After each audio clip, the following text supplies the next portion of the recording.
안녕하세요. 교사 아카데미. 네, 오늘은 네 번째 시간 다윗과 요나단에 대한 내용 함께 보도록 합니다.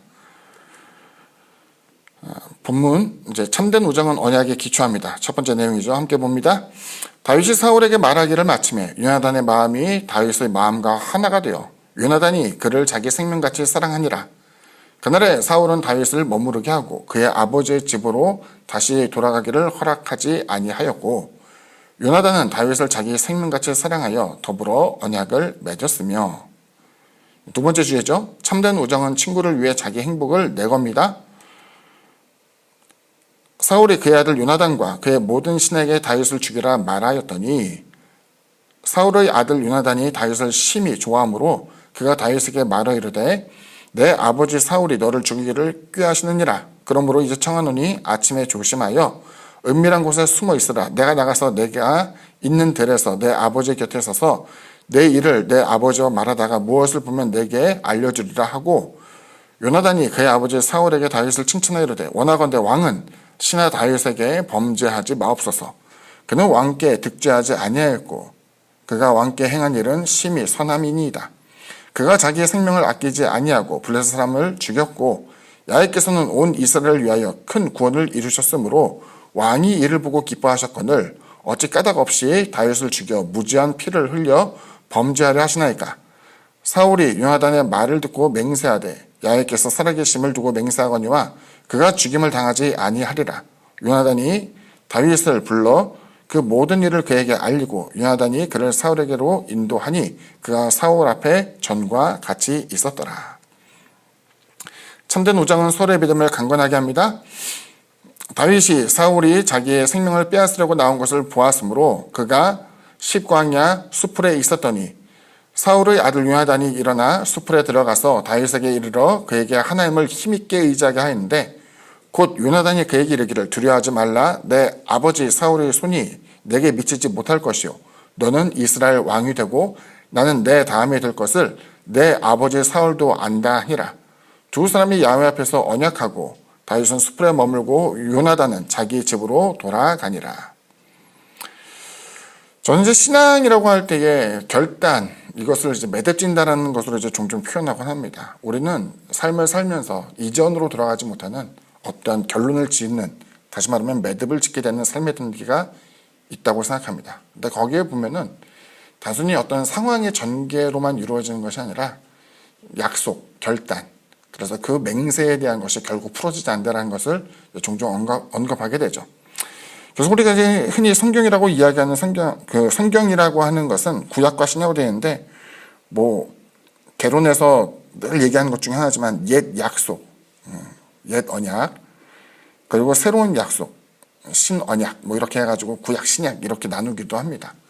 여기 보게 되면 이제 요나단은 다윗을 사랑하였고, 이제 이 우정이라는 것이 이제 해석에 대해서 많은 이제 혼란을 가져다 주기도 합니다.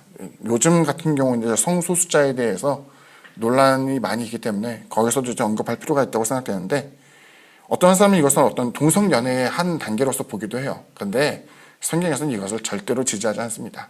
그것은 그냥 그 사람들이 말을 만들어내는, 그래서 이제 그 우정이라고 할 때 평범한 우정 그 이상의 것을 보여주고 있기 때문에 이것에 대해서 그 사람들이 강조하려고 많이 시도를 하겠지만은 적어도 성경에서 언급되는 그 모든 것에는 동성애적 요소는 하나도 들어가 있지 않아요. 그건 분명한 사실입니다. 아무튼 여기서 보면 그 매듭은 풀리지 않는 굳건한 신뢰를 바탕으로 하고 있음을 보여주고 있죠. 두 번째 내용을 보면은 요나단이 갖고 있던 그 우정을 보게 되면은 맹목적이지 않아요. 공과를 분명하게 알고 있어요. 그러니까 아버지에게 있어서 다윗이 거꾸로 사울 왕이 다윗을 죽이려고 한 것처럼 다윗이 아버지를 죽이려고 하고 심지어 하나님이 세우신 이스라엘 왕을 대적하려고 했다고 한다면은 제 스스로의 생각은 요나단은 절대로 다윗의 편에 서지 않았을 거라고 생각이 돼요. 공과를 아는 거예요.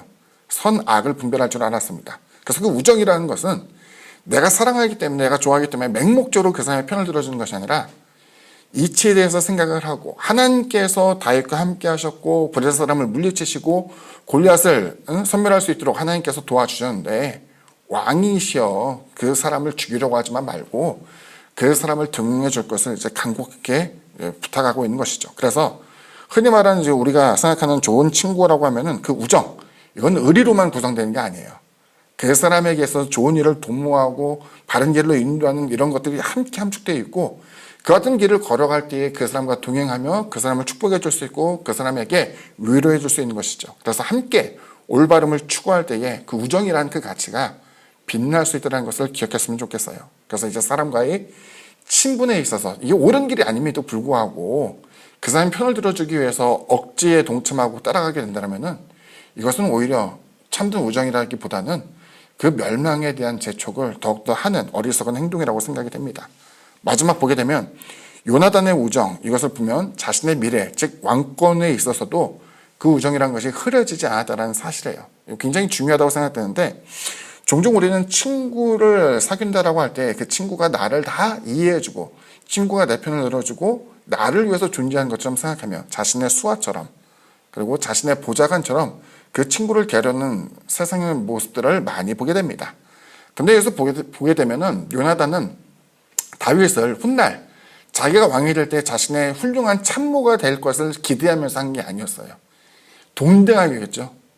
게다가 그 이상의 것으로 여기면서 하나님께서 왕권에 대해서 생각하기를, 그가 스스로 생각하기를 다윗이 나보다 먼저 왕권에 대한 우선권이 있으며 그 다음에 대해서야 내가 받을 수 있겠다라는 생각을 할 정도로 다윗에 대한 진심이 있었다는 것을 보여주고 있죠. 오늘날에 있어서는 사람들을 아끼고 사랑하지만 나를 위한, 그러니까 나를 섬기기 위한, 나를 보좌하기 위한 것으로 전락시키는 자기 애가 충만한 세상인데, 여기서 보게 되면 그 요나단은 다윗에 있어서 그렇지 않았다는 것을 보여주고 있죠. 우리 역시 세상에서 많은 사람들을 친구로 여겨야 됩니다. 성경에서 보면 내 이웃을 내 몸과 같이 사랑하라고 할 때 그 이웃은 바로 친구를 의미한다고 할 수 있어요. 그래서 이제 흔히 가난한 사람은 소외된 사람을 이야기하면서 나만 못한 사람으로 이 사람을 끌어내리는 경우도 있는데 그렇지는 않다고 봐요. 나와 동등한 사람을 사랑하는 것이고 나와 동등한 사람을 아껴주는 것이고 그 사람에게 다가서는 것이 참된 모습이겠죠. 여기서 보면 이제 우리가 항상 주인공이라고 떠올릴 때 다윗을 떠올리게 되지만 우리도 누군가에게 있어서는 요나단과 같은 사람이 되어서 아끼고 사랑하고 또 그 사람의 진정성을 보면서 그 여러 가지 때로는 순환을 겪게 되지만 그 속에서도 진정한 우정을 계속 이어나갈 수 있는 우리가 되어야만 할 것입니다. 오늘 강의는 여기까지입니다. 감사합니다. 다음 주에 뵙겠습니다.